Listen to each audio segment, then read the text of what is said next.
अगर मैं करंटली आपसे पूछूं कि आप किस टाइप की स्ट्रैटेजीज करते हो, जैसे मोस्टली जो ट्रेडर्स होते हैं जो ऑप्शंस में काम कर रहे हैं वो या तो जैसे डेल्टा न्यूट्रल स्ट्रैटेजीज हो गई वो कर रहे होंगे।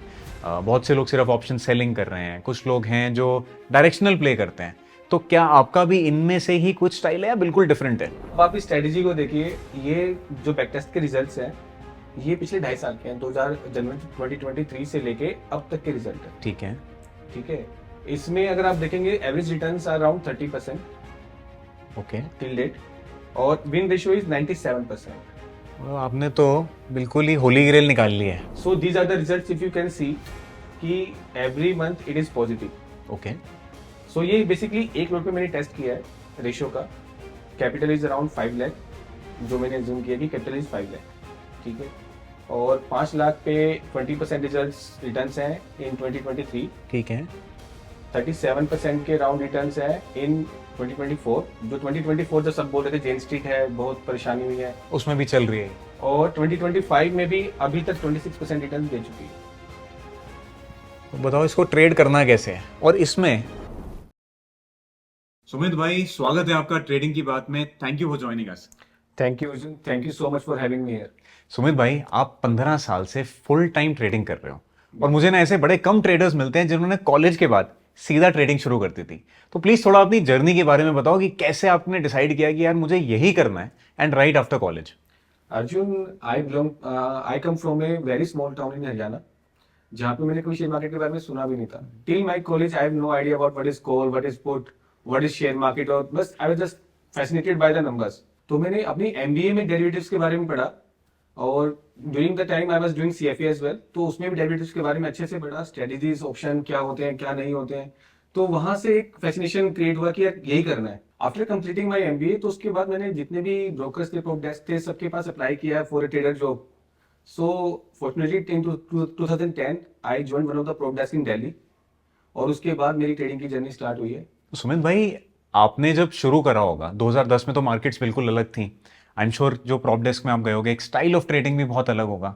तो जो आपने वहां सीखा, क्या उसी को ही आपने आगे जाके इवॉल्व करा, या बिल्कुल ही अपना कुछ अलग डिफरेंट आगे जाके ट्रेडिंग स्टाइल बनाया?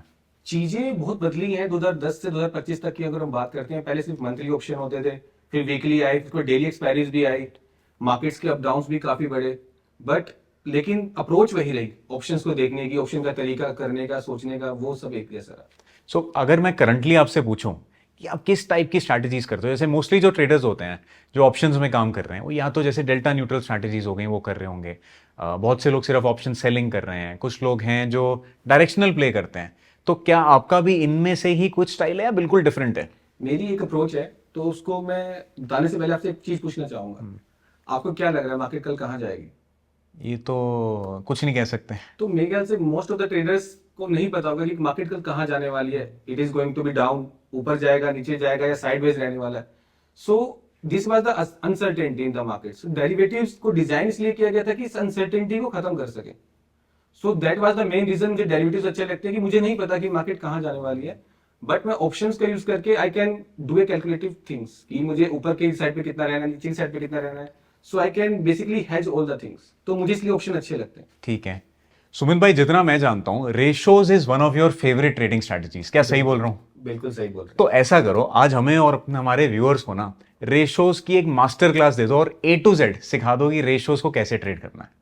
ठीक है अर्जुन, जैसे आप स्टार्ट करते हैं, तो रेशियोज बेसिकली अगर हम बोलते हैं कि I am bullish on the market, की मुझे लगता है मार्केट में तेजी आने वाली है। सपोज मार्केट इज एट 25,000, ठीक है, और मुझे लगता है कि मुझे 25,500 या 25,500 मार्केट लग रही है कि चली जाएगी। सो what I am expecting is 25,500 market जाने वाली है, ये मेरी एक्सपेक्टेशन है। So again I don't know कि यहाँ जाएगी नहीं जाएगी, सो मुझे अपना रिस्क भी कंट्रोल करना है, तो इसलिए मैं रेशियो प्ले कैसे करूंगा। सबसे पहले आप क्या करोगे, अगर आपकी ये सोच है कि 25,000 से 25,500 जाने वाली है, you will buy call, right. So you will buy, suppose you are buying 25,000 call, ATM buy कर ली। ठीक है, ठीक है। और this is priced at suppose say 100, I am taking an example, ठीक है। 100 रुपीज पे ये आ रही है। अभी अगर मार्केट यहाँ पे नहीं जाती है, मार्केट चली जाती है नीचे, तो आप क्या करेंगे, आपको क्या नुकसान होगा? 100 रुपए लग जाएंगे। सो what I am gonna do, मैं जाऊंगा 25,200 के ऊपर या 25,300 के ऊपर, ठीक है। I will sell this call, suppose it is price is 35 rupees, ठीक है। टेकिंग एन एग्जांपल, ठीक है। अभी मैंने एक कॉल सेल की, ठीक है, ये मैंने बाय की थी, ये मैंने सेल कर दी, ठीक है। तो अभी भी मेरा रिस्क 65 रुपीज का है अगर मार्केट नीचे जाती है तो। नेट 65 रुपए हमने पे किए हुए हैं। हाँ, ठीक है। अभी मुझे लगता है कि नहीं यार, मुझे 65 रुपए भी नहीं देने, so what I will do, I will sell one more call of 25-200 की, एक कॉल और मैं सेल कर देता हूँ। अच्छा, ये आपने एक बाय करी, ये दो बेच दी। हाँ, तो यहाँ पे अब मेरा जो नेट कॉस्टिंग रहेगी दैट इज अराउंड 30 रुपीज, ठीक है। अब मुझे अगर मार्केट नीचे जाती है तो so my net loss will be 30 rupees maximum, और मार्केट अगर ऊपर आती है so I have a point profitability is 200 rupees. So मैं अपना रिस्क भी कम कर रहा हूं, रिटर्न्स भी कम कर रहा हूं। तो ये मतलब आप कह रहे हो कि अगर 25,000 से 25,200 पे मार्केट बंद हो गई तो आपका ये 200 रुपए का हो जाएगा। हाँ, और ये जो आपने बेचे हुए थे ऑप्शन, ये आपके जीरो हो जाएंगे। जीरो हो जाएंगे, ठीक है। और अगर ऊपर भी जाती है तो 25,400 तक आई हैव नो लॉस, मेरा मैक्सिमम लॉस मेरा पे आउट होगा 30 रुपीज का। ठीक है। इसके ऊपर जाएगी तो मुझे लॉस लगना स्टार्ट हो जाएगा। ठीक है, तो ये आपका एक तरीके का पे ऑफ आपने हाँ, वो बता दिया। ब्रेक इवन क्या है? बेसिकली रेशियो का रीजन करने का रीजन क्या होता है कि हमें अगर कोई भी व्यू है मेरा बुलिश है या बेरिश है, देन मुझे उसका रिस्क कम करना है कि मुझे जो उसमें पे आउट जा रहा है मुझे कम करना है, तो मैं अदर जाके कॉल सेल करता हूँ। आई कैन सेल 1 2 3, उसके भी अलग अलग तरीके होते हैं कि हम कितनी कॉल सेल करनी चाहिए। ठीक है। बट बेसिकली जो मेथड होता है रेशियो क्रिएट करने का वो ये होता है कि आप अपना पे आउट कम कर रहे हो, जो ये लॉस है आप इसको कम करना चाह रहे हो।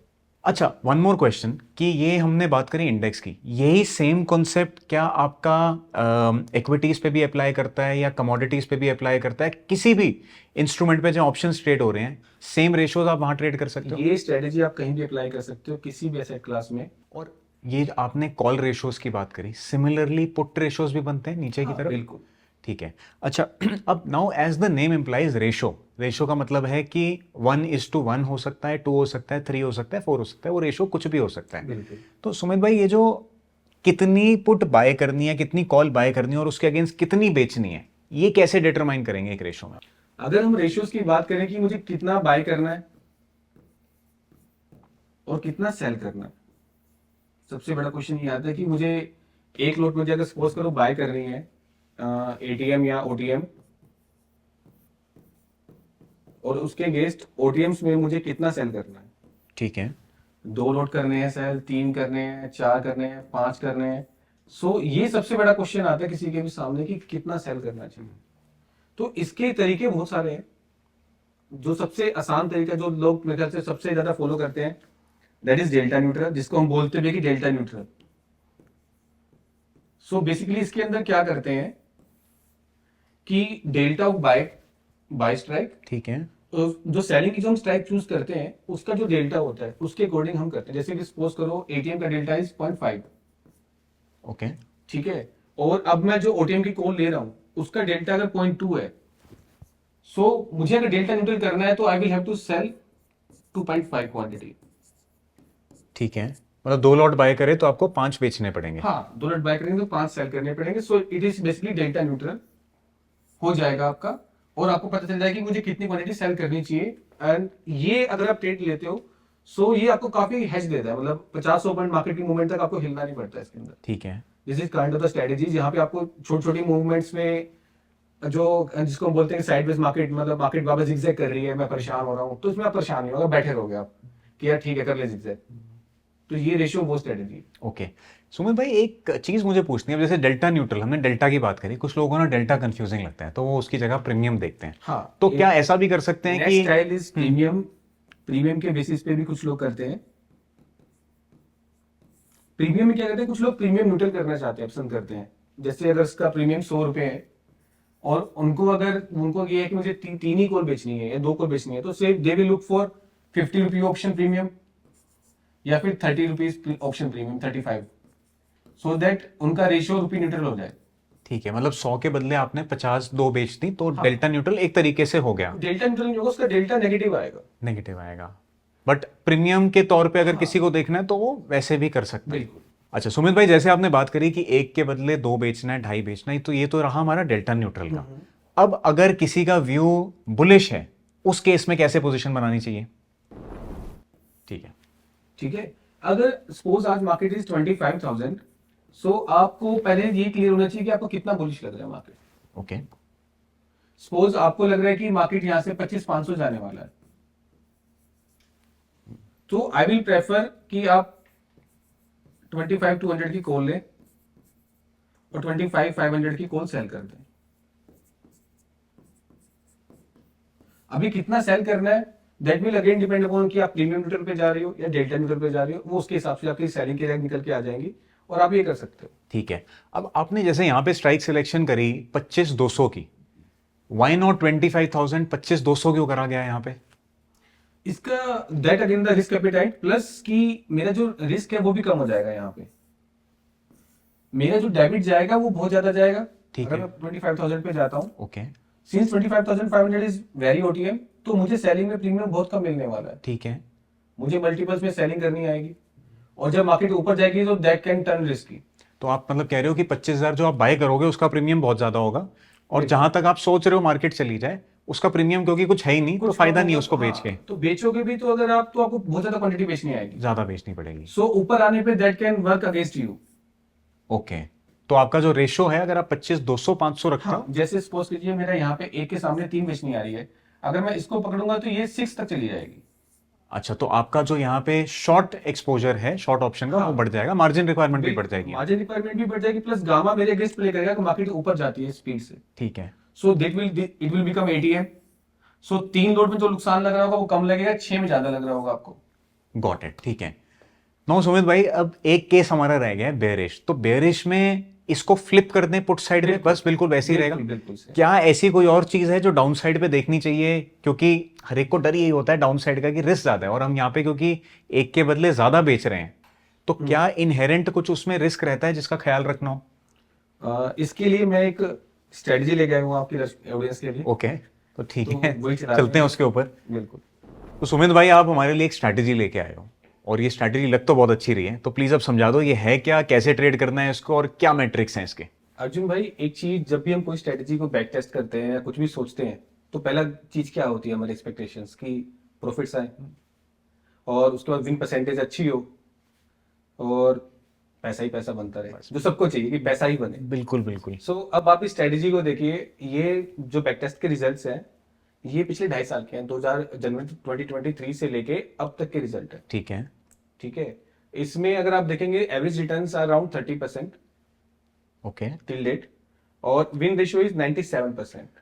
आपने तो बिल्कुल ही होली ग्रेल निकाल ली है, 100% के आसपास ही पहुंच गई है। मैं होली ग्रेल सबके साथ शेयर करने आया हूँ, तो अभी आगे बढ़ेंगे तो समझेंगे, लेकिन अभी आपको क्या लगता है कि कैसी स्ट्रेटजी लग रही है? तो आप मुझे दे दो, कल से शुरू करता हूँ। हाँ, सबको ही देंगे ये स्ट्रेटजी। अब आगे चलते हैं इसके ऊपर। अब ये देखिए, ये रिजल्ट्स मैं अपने इन हाउस सॉफ्टवेयर पे टेस्ट नहीं किए, मैंने इसलिए स्पेशली जो अवेलेबल है उस पर टेस्ट किया है कि डेटा सेम रहेगा सबके लिए। Okay. So these are the results, if you can see कि every month it is positive. Okay. So ये बेसिकली एक लोड पे मैंने टेस्ट किया है रेशियो का। कैपिटल इज अराउंड 5 लाख, जो मैंने एज्यूम किया कि कैपिटल इज 5 लाख। ठीक है, और 5 लाख पे 20% रिटर्न हैं इन 2023। ठीक है। 37% के राउंड रिटर्न्स है इन 2024। जो 2024 जो सब बोल रहे थे जेन स्ट्रीट है, बहुत परेशानी हुई है, उसमें भी चल रही है ये। और 2025 में भी अभी तक 26% रिटर्न दे चुकी है। तो बताओ इसको ट्रेड करना कैसे है, और इसमें क्या लूप होल है? अब बिल्कुल। ये हो सकता है सही हो सकता है, अगर है तो बहुत अच्छी बात है, बट जो मेरा एक्सपीरियंस कहता है इसमें कुछ ना कुछ एक ऐसा पॉइंट होएगा जो आप हमें बताने वाले हो। बिल्कुल, अभी देखो, सबसे पहले रिस्क, जो रिस्क के ऊपर हम बात करते हैं, इसमें ना प्रॉफिट्स दिख रहे हैं आपको। ठीक है, लास्ट 3 इयर्स का डेटा है, और अब इसके अंदर हम देखते हैं कि देखो, green line is the profit line. ठीक है। That is consistent, okay. Every year it is moving upward. ठीक है। ठीक है, अब इसके अंदर प्रॉब्लम क्या है? अब सबसे बड़ी प्रॉब्लम क्या है? रिस्क। जो हम रिस्क नहीं समझते, हम सिर्फ ग्रीन पिक्चर देखते हैं और एंट्री कर जाते हैं, लेकिन हमने उसका रिस्क नहीं समझा कि इस स्ट्रेटजी में जहां भी प्रॉफिट है तो वहां रिस्क भी होगा। दोनों साथ में चलते हैं, ऐसे हम तो अलग अलग नहीं कर सकते। अब ये this is positional trade, month के स्टार्टिंग में हम ट्रेड करते हैं रेशियो में, और मंथ के एंड में उसको स्केल ऑफ कर देते हैं। तो this is the basically trade. मैं आपको दिखा देता हूं क्या ट्रेड कर रहे हैं। ये मैंने ट्रेड लिया है एक लॉट मैंने पुट का बाय किया है एटीएम का, ठीक है, और 3 लॉट मैंने सेल किए हैं पुट के ही ओटीएम 8। मतलब एटीएम से 8 स्ट्राइक दूर आपने सेल कर दिए 3 गुना क्वांटिटी। हाँ, ठीक है, ये मंथ के शुरू में किया है। दिस इज नॉट, ये प्रीमियम न्यूट्रल भी नहीं है और डेल्टा न्यूट्रल भी नहीं है। ठीक है, ठीक है, तो ये मैंने सेल किया है। एक एक्सपेक्टेशन की इतना गैप रहता है actually, that is sufficient based on my experience. Okay, ठीक है, तो उसके रिजल्ट्स ही हैं। अगर आप बैक टेस्ट करोगे तो सेम रिजल्ट्स आएंगे। आप किसी भी ऑनलाइन प्लेटफॉर्म पे टेस्ट करोगे, क्योंकि इसमें पोजिशनल है, कोई री एंट्री नहीं है। ठीक है, मंथ के स्टार्टिंग में आपने एंट्री करी है, मंथ के क्लोजिंग में एंट्री कर रहे हो, तो ठीक है। डेटा में भी आप कुछ कह नहीं सकते कि डेटा खराब है। बट जो अब आपको जो ग्रीन लाइन दिख रही है यहाँ पे, इस ग्रीन लाइन के अंदर जो जितनी अप डाउन हो रही है एमटीएम्स की ड्यूरिंग द मंथ, वो मिसिंग है। आपको सिर्फ ग्रीन पिक्चर दिख रही है, बट जो एमटीएम के स्विंग्स हैं वो आपको मतलब नहीं कोई दिख पीरियड ऐसा आया होगा जहां मार्केट बहुत ज्यादा टूटी होगी एंट्री के बाद और लॉस दिखा होगा, लेकिन आपने यहाँ वो लॉस को दिखाया नहीं हुआ। हाँ, दिखेगा भी नहीं, क्योंकि आप मंथ के एंड में ड्यूरिंग द close कर मंथ आ रहा है और वो महीने के एंड तक रिकवर हो गया। तो वो रिस्क जो समझना चाहेगा, वो रिस्क सबसे बड़ा होता है कि रिटर्न्स तो उसको मिल रही है जो ये रिस्क लेने के लिए तैयार है। और सुमित भाई, क्या इसकी प्रॉफिटेबिलिटी इसीलिए भी है कि मार्केट ऊपर ही रही है? ये है निफ्टी का चार्ट है, मंथली चार्ट है, ठीक है, 2023 से 2025 तक। ओके, सो बेसिकली हम इसके अंदर एक बुलिश मार्केट में ही रहे हैं। बट अगर आप ये वाला चार्ट देखोगे, ये जुलाई का है, आई थिंक जुलाई या जून का है, ये आई थिंक जून का है, जून का आ रहा है, जब इलेक्शन, जून 2024 का है, इलेक्शन जब वाला elections टाइम आए था। थे। ठीक है, अब उस टाइम पे अगर आप लाइव रनिंग पे अपना एमटीएम देख रहे हैं, तो एमटीएम ने आपकी 20 to 30% कैपिटल उड़ा दी होगी। जब मार्केट डिप गया था इलेक्शंस के टाइम पे, उसके बाद पूरी रिकवरी आ गई थी। सो आप प्रॉफिटेबल हो नेट में, बट क्या वो आप एमटीएम देख पाओगे 20-30% का? सो हम जब भी किसी स्ट्रेटजी में एंटर करते हैं, कोई स्ट्रेटजी हमें सिखा रहा है, हमें उसका रिस्क भी समझना बहुत जरूरी है कि हाँ, ये रोजी पिक्चर तो दिख गई मुझे, पर उसके अंदर का रिस्क कितना बड़ा है। मतलब आप कह रहे हो ये जो स्ट्रैटेजी है ये अभी तक तो प्रॉफिटेबल चले आ रही है, लेकिन हो सकता है कभी आगे जाके ऐसा दिन आए जहां मार्केट गिरती चली जाए और रिकवर ना करे उस महीने, बिल्कुल, तो वहां आपको उड़ा देगा। यहाँ पे आपने ग्रीन कैंडल दिख रही है, इलेक्शंस का टाइम है, बट जो ये आपको लाइन दिख रही होगी, अगर आप इसको देखोगे, ये डिप देखो कितनी बड़ी है। इस टाइम पे अगर जब यहाँ पे डिप पहुंचा होगा, तो ये आपकी 20-30% कैपिटल रोड हो चुकी होगी आपकी। ठीक है, तो मतलब आपने जो एक बड़ा सही एग्जाम्पल चुना है रिस्क बताने के लिए, जो मैंने आपसे क्वेश्चन पूछा था कि पुट साइड पे अगर ये काम करते हैं तो वहां पे रिस्क कैसा रहता है। तो इवन दो ये एक स्ट्रैटेजी आपने दी है जो प्रॉफिटेबल है, majority of the time profitable ही रहती है, लेकिन उसमें एक रिस्क ये है कि कोई एक दिन ऐसा आएगा जहां पे वो आपकी कैपिटल खत्म कर सकती है। बिल्कुल, अभी हम अप्रैल की बात करते हैं इसके अंदर, अप्रैल 2025, अगर हमें ध्यान हो, ये वाली मार्केट है शायद, आई थिंक ये वाली कैंडल है, उसके अंदर क्या हुआ था अप्रैल 2025 में, अगर आपको याद हो, टैरिफ्स आए थे, मार्केट 5% नीचे खुला था। उस महीने में भी इसमें प्रॉफिट है, रीजन मार्केट ऊपर आ गई थी टैरिफ्स के बाद। अगर वो मार्केट टैरिफ के बाद नीचे कंटिन्यू करती, तो again there was a chance कि आपकी पूरी कैपिटल इरोड हो सकती थी। सुमन भाई, ये जैसे लाल कैंडल है, महीने के शुरू से ही मार्केट टूटने लग गई, तो इस महीने क्या हुआ है, परफॉर्मेंस दिखाओगे? ये आई थिंक है सितंबर, राइट?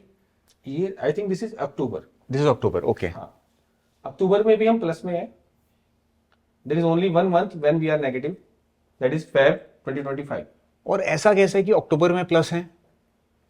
या ये हो सकता है कि आपने जो स्ट्राइक बाय करी थी और जो बेची थी, मार्केट जो स्ट्राइक बेची हुई है बिल्कुल उसके पास जाके बंद हो गई। बिल्कुल। ओके, तो बेसिकली इसमें कुछ क्रेडिट भी मिला था, उसने भी मुझे हेल्प किया वहां तक स्टे करने के अंदर। Got it.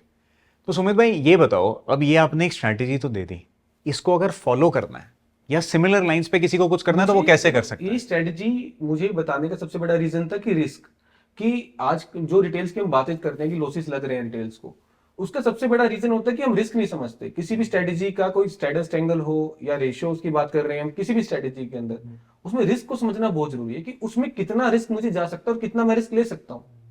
Profitability end of the day straddle बेच रहे हो आप, आपको बैक टेस्ट में उसमें प्रॉफिटेबिलिटी दिखेगी, बट ड्यूरिंग द जर्नी जो आपके साथ अप डाउन हो रहे हैं, जो एमटीएम स्विंग्स आ रहे हैं, वो मैटर करते हैं कि आप कितना देख पाओगे उसको। क्योंकि अगर ये दो चांसेस आपके हिट कर जाते हैं, आपकी कैपिटल खत्म हो जाएगी, आप फिर कहोगे मेरा अकाउंट ग्लो हो गया, करेक्ट, अब मैं काम कैसे करूं। तो कंटिन्यू करने के लिए सर्वाइवल जरूरी है और रिस्क बहुत जरूरी है, रिस्क को मैनेज करना। सुमित भाई, इससे मुझे ये एक क्वेश्चन आता है एंड वो क्वेश्चन को मैं 2 पार्ट्स में ले जाऊंगा। कि अगर हम रेशोज को ट्रेड कर रहे हैं तो रेशोज में रिस्क मैनेजमेंट कैसे करनी है। लेट्स से आपने चाहे कॉल रेशो हो चाहे पुट रेशो हो, अगर आपने बना दिया 1:2, 3, 4 जो भी डिपेंडिंग ऑन योर व्यू, अगर वो आपने बना दिया तो उसमें रिस्क मैनेजमेंट कैसे करनी है। और दूसरा पार्ट, ऑपोजिट पार्ट, कि उसमें जब प्रॉफिट आ रहा है तो प्रॉफिट क्या डिसाइड करके लेना है। रेशियो स्ट्रेटेजी या कोई भी स्ट्रेटेजी, सबसे बड़ी होप, जैसे हम होप की बात करते हैं जनरल लाइफ में, सबसे पहले क्या बोलते हैं, जिंदगी में उम्मीद नहीं छोड़नी चाहिए। बट जब हम ट्रेडिंग की बात करते हैं ना, उम्मीद सबसे बड़ा दुश्मन है कि यार ट्रेड अब ठीक हो जाएगा। लॉस वाले ट्रेड से निकलने नहीं देते। लॉस वाले ट्रेड में अब ठीक हो जाएगा, अब ठीक हो जाएगा, और वो अब ठीक नहीं होता, वो कैपिटल को ठीक करके जाता है, फिर कैपिटल में डेंट देके जाता है और वो सारी उम्मीदें खत्म हो जाती है हमारी उसके अंदर। करेक्ट।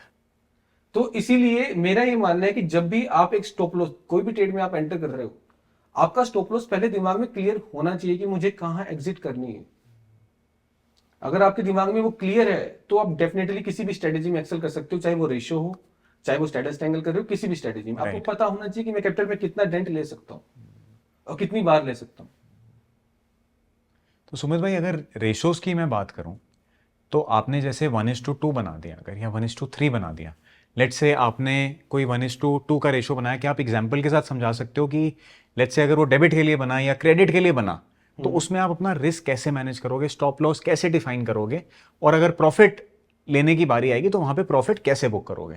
मैं उसके लिए एक एग्जांपल आया हूँ, मेरा अपना खुद का था, ये 2023 का है। रेशियोज बड़े अच्छे चल रहे थे मेरे, और बैंक निफ्टी तब वीकली भी अवेलेबल थी हमारे पास। तब बैंक निफ्टी के अंदर यहाँ पे मैंने एक ट्रेड एंटर किया, market was around 44 to 45। Okay. मुझे क्लियरली याद नहीं है कि कितना मार्केट था, 44,500 के आसपास मार्केट था, और मुझे बैंक निफ्टी बुलिश लग रही थी। आप लिख के बता सकते हो साथ साथ क्या ट्रेड था। अब यहाँ पे हम मार्केट थी एंड आई वाज बुलिश, कि मुझे लग रहा था कि मार्केट तेज लग रही थी मुझे। सो मैंने क्या किया, 47,000 की कॉल ली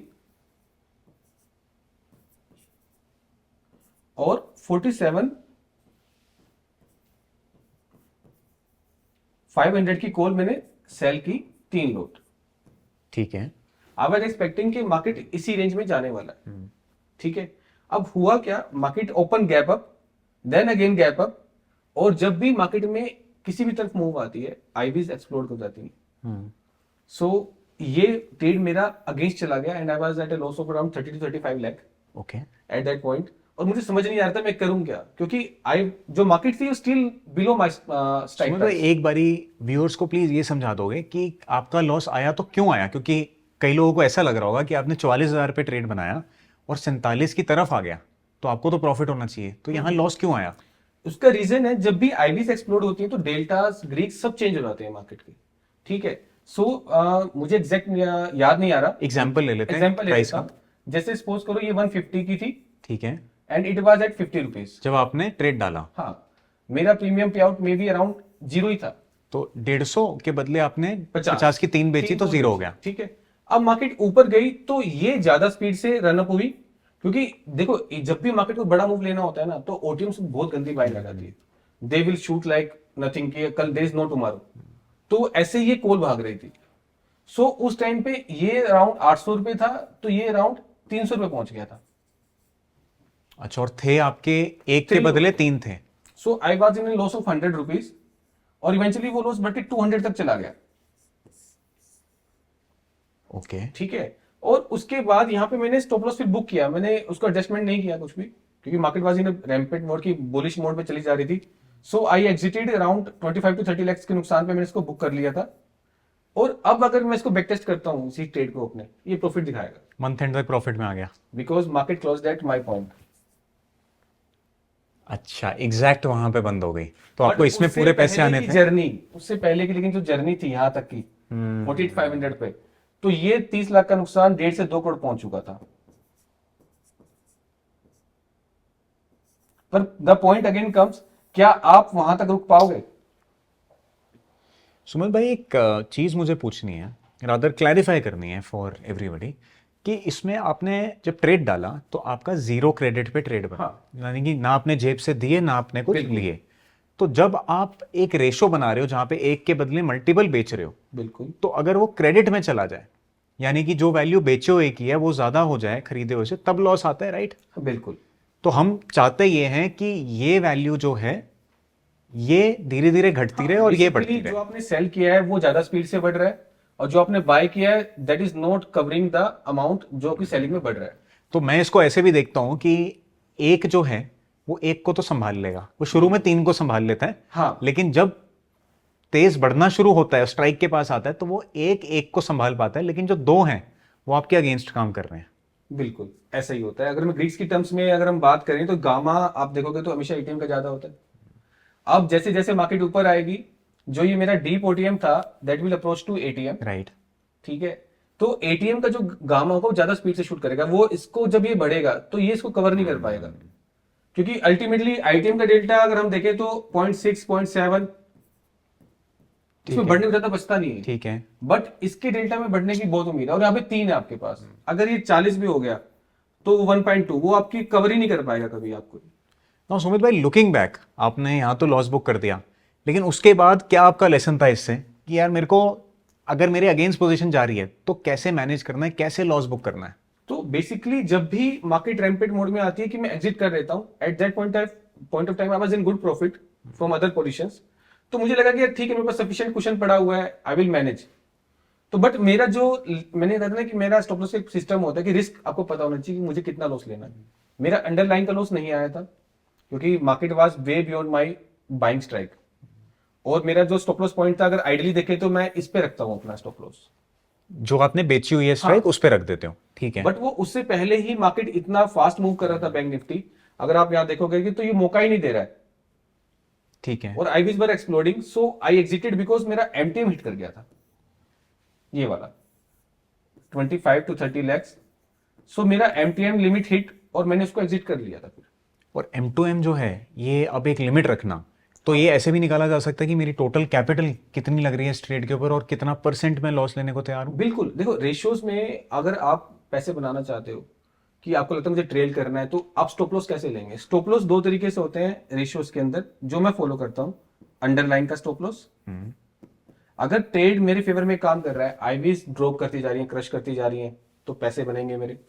मार्केट ऊपर आ रही है मेरे फेवर में आ रही है तो भी पैसे बनेंगे, तो मैं उस केस में अंडरलाइन कैसे लेता हूँ ठीक है।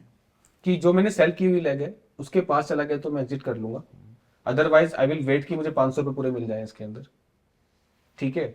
और अदरवाइज मैं एमटीएम का एसएल लेता हूँ कि मेरा एक लिमिट है कि मैं एक ट्रेड पे आधा % या 0.5% लेना है, मुझे 1% लेना है, मेरा हो गया, आई एम डन, और मैं काट के बाहर आ जाता हूँ।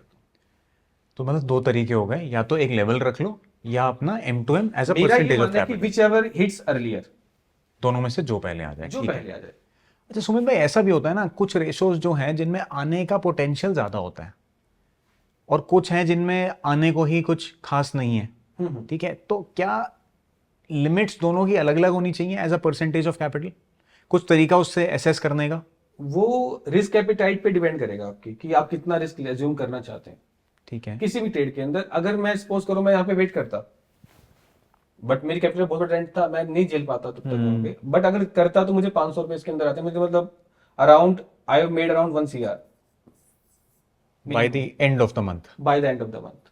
तो मतलब वो स्ट्रैटेजी जो है आपकी, उसमें भी कुछ ऐसी स्विंग्स दिखते हैं during the month. Holding my hairs की मैं अगर होल्ड कर ली थी, मैं मेरे को 1 करोड़ रुपए आ रहे थे, बट उस टाइम पे बुक करना मुझे ज्यादा अच्छा लगा। बट ये है ना, ये 48 ही गया, 49 भी तो हो सकता था। बिल्कुल, ये गया है 48,500 तक, देखो आप 48,500 से टच किया है।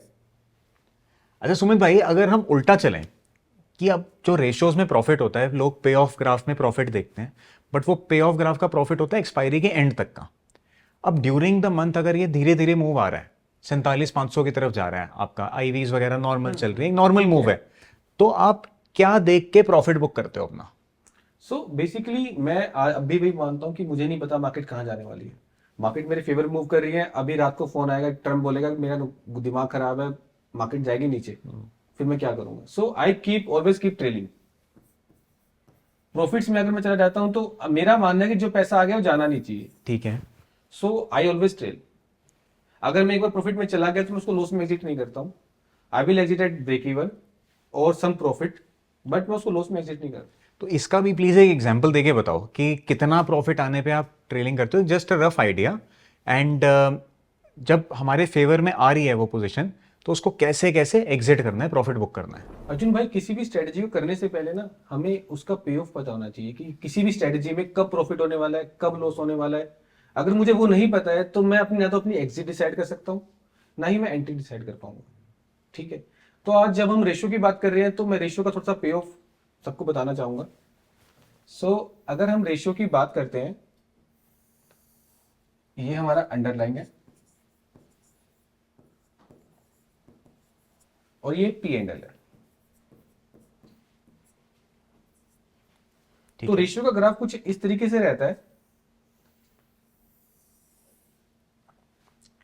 जब मैं रेशियो में लॉन्ग हूं, मतलब मेरी फर्स्ट स्ट्राइक बाय है और सेकंड स्ट्राइक सेल है, मल्टीपल स्ट्राइक बेची हुई है, मल्टीपल स्ट्राइक्स मैंने बेची हुई है, तब मेरा पे ऑफ ऐसा रहता है। ठीक है। ठीक एक है, कुछ एग्जांपल लिख दो कॉल का, कौन सी कॉल बाय करी, कितनी बेची। जैसे अगर मैं किसी भी एग्जांपल को पकड़ता हूं, एक एग्जांपल लेते हैं,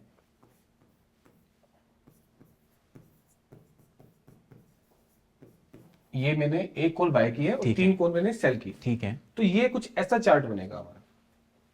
ठीक है, ठीक है, तो दिस इज द पॉइंट जहां पे मेरा मैक्सिमम प्रॉफिट है।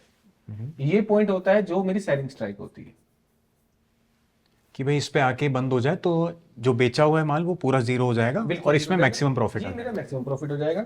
अब उसके बाद फिर मेरा प्रॉफिट गिरना स्टार्ट हो जाता है।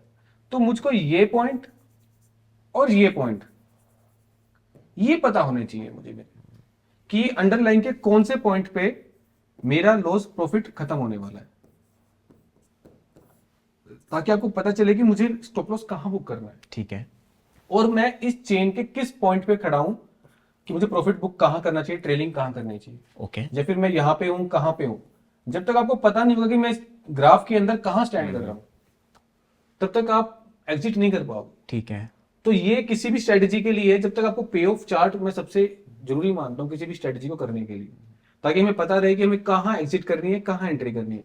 So basically I will prefer entering here. ये मेरा एंट्री जोन रहता है, ठीक है, हमेशा किसी भी ट्रेड के लिए। रेशियो में जब मैं एंट्री करता हूं, और exit I do somewhere here, क्योंकि पूरी जन्नत किसी को नसीब नहीं होती जो बोलते हैं। तो 2500-500 पे ही मार्केट बंद हो जाए, ऐसा होना बहुत मुश्किल होता है। तो पूरा तो मैं कभी भी जूम नहीं करता कि मिल जाए, बट यहां से लेके यहां तक ये मेरा प्रॉफिट बुकिंग एरिया रहता है। ओके।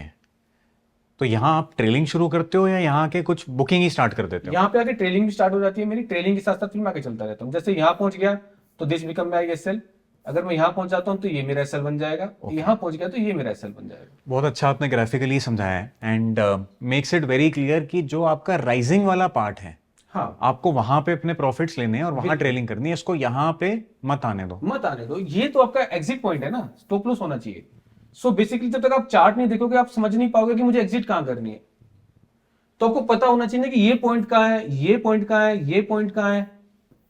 ये आपको पॉइंट सारे क्लियर होने चाहिए। ठीक है, तो मतलब सुमित भाई आपको एक्सपायरी के एंड तक जरूरी नहीं कि वेट करना है। हाँ, बिल्कुल। ड्यूरिंग द एक्सपायरी पीरियड अगर प्रॉफिट आने लग जाए, आप इस जोन में हो तो वहां बुकिंग शुरू कर दो। बिल्कुल, ये सबसे बड़ी इसकी रिक्वायरमेंट है किसी भी इसको करने के लिए। अगर आपको करना है रेशियो, तो मेरा ही मानना है कि आपको सबसे पहले उसका पे ऑफ समझना होगा। जब तक आप उसका पे ऑफ नहीं समझेंगे तो आप नहीं कर पाएंगे उस स्ट्रेटेजी को। आपको एग्जिट नहीं पता होगी कहां करनी है मुझे। अच्छा सुमित भाई, वन मोर क्वेश्चन कि किसी को अगर रेशोज करना है, ठीक है, तो अभी तो हमने बात करी पोजिशनल की, क्या सेम कॉन्सेप्ट या same strategy that is ratios intraday भी करी जा सकती है? बिल्कुल करी जा सकती है। अब वीकली का जमाना और वीकली की बात करते तो फिर कैसे काम चलेगा। अब वीकलीज की जब हम बात करते हैं, अब हम एग्जांपल ले लेते हैं जो अभी कमिंग एक्सपायरी गई है, लास्ट थर्सडे की एक्सपायरी का, ठीक है, लास्ट ट्यूसडे जो निफ्टी की एक्सपायरी गई है, हम उसकी बात करते हैं। Market was trading around 25,300। Opening के टाइम पे मार्केट यहीं पे था। ठीक है, सो ये अगेन डिपेंड करता है कि कौन ट्रेडर कितना रिस्क लेना चाह रहा है। अगर से जैसे मैं हूं, मैं थोड़ा सा रिस्क अवर्स हूं, मुझे लगता है कि मुझे टेंशन नहीं चाहिए लाइफ के अंदर। मेरा एक मानना है कि मार्केट में ना पैसा बह रहा है, जो सब बोलते हैं कि पैसा बह रहा है, पैसा बह रहा है, पर अगर जो बाल्टी लेके जाता है ना, पानी का बहाव इतना तेज है ना, वो बाल्टी के साथ खुद भी पानी में डूब जाएगा। और चम्मच ले लेके अगर उसमें चलते रहोगे आप, धीरे धीरे आप चलते निकालते रहो छोटा छोटा। तो मेरा जो मानना है, small profits every day leads to big profits. ऐसा नहीं है कि मुझे एक ही दिन में ही पूरा सब कुछ एक साथ इकट्ठा कर लेना है। That is not my theory. मैं छोटे छोटे प्रॉफिट्स में बिलीव करता हूँ, छोटे छोटे प्रॉफिट्स को अक्यूमुलेट करो and it will add up to your returns. Okay, तो अब ये अगर एग्जाम्पल की बात करें आपके वीकली वाले की, तो वीकली में क्या किया जा सकता है इंट्राडे? वीकली में जैसे अगर हम इस यहाँ पे बात करें तो आप अगर कोई ट्रेडर है जिसको नहीं पता कि मार्केट कहाँ जाने वाली है, ठीक है, और उसको लगता है कि मुझे रिस्क भी नहीं लेना है, सबसे पहली बात रेशियो में थोड़ी कैपिटल ज्यादा लगती है। मल्टीपल बेच रहे हो आप? हाँ, तो अगर मैं 1:3 पे भी जाता हूँ तो बेसिकली एक लोट पे आपको 5 लाख की कैपिटल आती है। ठीक है, और अगर मैं एक लोट कॉल का बेच रहा हूँ या एक लोट पुट का कर रहा हूँ तो capital will be somewhere around 8 to 9 lakhs। अच्छा, आप एक कॉल रेशो एक पुट रेशो कर रहे हो अगर, ठीक है। हाँ, तो बेसिकली ये इतनी कैपिटल रिक्वायरमेंट रहेगी अगर रेशियो करना चाहिए, it's a high capital game. ठीक है, अनलाइक ऑप्शन बाइंग जहां पे आप इसका अगर आप इसका रिवर्स करते हो तो ये कैपिटल इसकी 10% रह जाती है। मतलब आप पास वाला बेचते हो और दूर वाले खरीदते बाय करते हो तो ये कैपिटल का 10% की रिक्वायरमेंट आती है हमारी से। हो। ओके, बट वहां पे विन रेशियो आपका गिर जाता है। क्योंकि आप बहुत बड़ा मूव चाह रहे हो वहाँ पे, हाँ, कि जो दूर मैंने मल्टीपल बाय किए हुए हैं, प्रॉफिट उनमें आए तो मार्केट को बहुत बहुत तेज चलना बहुत पड़ेगा। तेजी से। तो इसके अंदर अब अगर मैं चाहता हूं कि मुझे रिस्क कम लेना है, अगर आप देखोगे किसी भी एक्सपायरी पे ओटीएम्स में प्रीमियम बहुत कम होते हैं आजकल, बहुत ज्यादा प्रीमियम बचे नहीं है Correct. मार्केट के अंदर। लो प्रीमियम मार्केट है, विक्स इज ट्रेडिंग एट 10.5। सो अगर मैं यहाँ पे 25,200 का एक पुट लेता हूं और 25,100 की पुट 3 सेल कर देता हूं, सिमिलरली मैं कॉल में चला जाता हूं 25,400 1 बाय 25,500 3 सेल। ठीक है, तो आप एक कॉम्बिनेशन बना सकते हो इस तरीके से। अगर इसकी में जो रफली जो पे ऑफ रहेगा वो अराउंड 0 to 2 रुपीज रहता है मैक्सिमम। क्या मतलब हुआ 0 to 2 रुपीज का? मतलब डेबिट आपका जाता है इतना। अच्छा, इतना? समटाइम्स क्रेडिट भी मिल जाता है। मतलब इतना जेब से देना पड़ता है। हाँ, similar to buying an option. अगर मार्केट 25,200 से 25,400 के बीच में ही रहेगी तो आपको कुछ जाएगा नहीं। ठीक है, बट अगर मार्केट इस रेंज को तोड़ती है और अगर इसके नीचे आते हैं, जैसे कि लास्ट कल मंगलवार को हुआ भी था, तो इसमें आपको अराउंड 50 रुपीज का प्रॉफिट हुआ है। ओके, क्योंकि ये इसके बीच में बंद हो गई। हाँ। अब स्ट्रेडल में 50 रुपीज निकालना बड़ा मुश्किल काम होता है, बट रेशियो में आपको बिना टेंशन के मिल रहे हैं। तो मतलब स्ट्रैडल और स्ट्रैंगल जो कि मेजॉरिटी लोग एक्सपायरी पे कर रहे हैं, ये भी एक वाइबल स्ट्रैटेजी हो सकती है जिसको आप फॉलो कर अगर सकते आप देखोगे कि इसके अंदर आपको 8 एक्सपायरी होती है हमारे पास, 2 एक्सपायरी भी अगर आपकी रेंज में फंस जाती है कहीं पे भी जाके कम रिस्क के साथ, तो आपका 2 से 3% आराम से महीने का बन सकता है।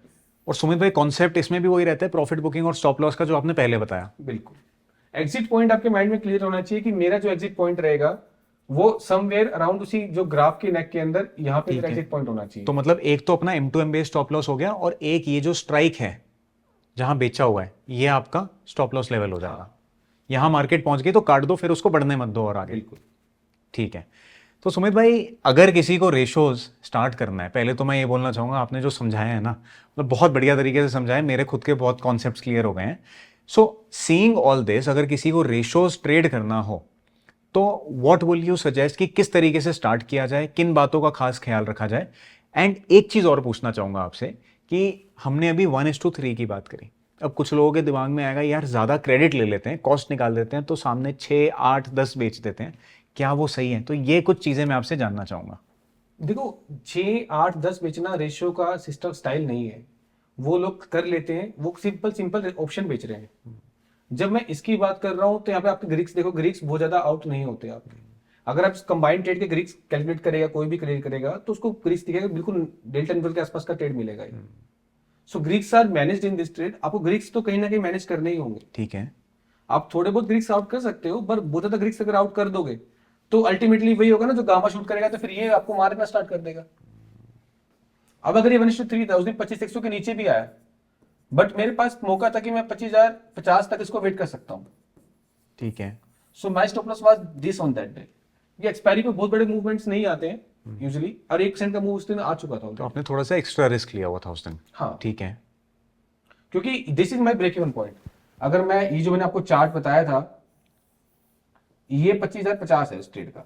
ठीक है, क्योंकि मेरा होल्डिंग पीरियड कम है तो मेरा स्टॉप लॉस एक्सटेंड हो जाता है उस टाइम। ओके, गॉट जब इट। होल्डिंग पीरियड ज्यादा होता है तो मैं इसको यहाँ पे ले जाएंगे।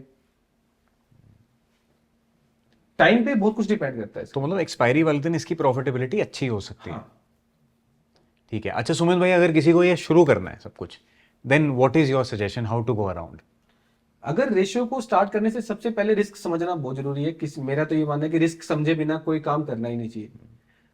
डेरिवेटिव्स डिजाइन किए गए थे रिस्क को मैनेज करने के लिए, कि अनसर्टेनिटी जो भी आ रही है, तो अगर आप उस अनसर्टेनिटी को सेम वे में लेके जाने वाले हो तो that means you are speculating. और options is a game of calculations. अगर आप कैलकुलेशंस करोगे, सबसे पहले आपको पे ऑफ चार्ट बनाना आना चाहिए। आप कोई भी रेशियो कर रहे हो, आपको पता होना चाहिए कि आपका रिस्क कितना बड़ा है, उसके अंदर कितनी स्पीड से वो रिस्क आ रहा है। सपोज करो मैं अभी आपको एक चार्ट दिखाता हूं, सेम चार्ट है पी ऑफ का, एक रेशियो का चार्ट ऐसा है, ठीक है, ठीक है, ये भी रेशियो का चार्ट है, ये Okay. अनलिमिटेड की तरफ जा रहा है, ठीक है, कॉल पुट दोनों का सेम रहता है पे ऑफ। अब एक चार्ट ऐसे भी जाएगा, ये थोड़ा फ्लैटिश हो गया हल्का Okay. सा। अब जो आप मुझसे उस दिन अभी पूछ रहे थे कि 1:6 1:7 राइट बेच राइट देते हैं, राइट। तो उसका चार्ट कुछ ऐसा बनेगा, मतलब बहुत स्टीप बहुत लॉस steep। आएगा। मतलब आपको मौका ही नहीं मिलेगा एग्जिट करने का। लॉसेस, और आप देखो ना मार्केट अंडरलाइन को कितना मूव चाहिए यहां से यहां तक जाने के लिए, बहुत छोटा मूव चाहिए, और वहां जाने के लिए इतना बड़ा मूव चाहिए था। राइट। सो आपको किसी भी चीज को प्ले करने से पहले उसका पे ऑफ चार्ट जरूर स्क्रीन पे लगाएंगे, कितनी स्पीड से उसमें मेरा लॉसेस जा रहे हैं। Got it. रिस्क और रिवॉर्ड देखो साथ साथ चलते हैं।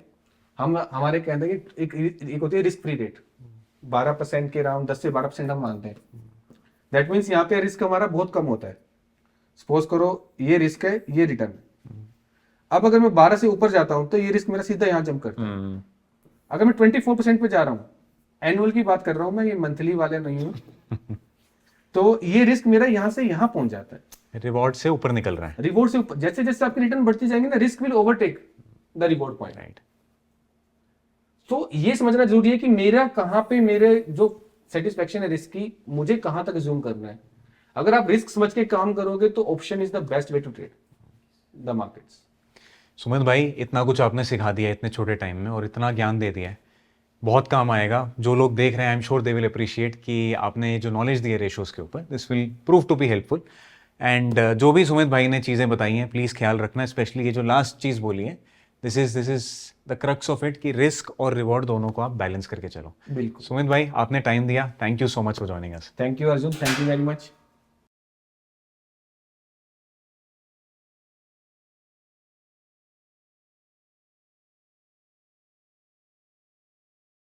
Investment in securities market are subject to market risks. Read all the related documents carefully before investing. Please read the risk disclosure documents carefully before investing in equity shares, derivatives, mutual fund, and or other instruments traded on the stock exchanges.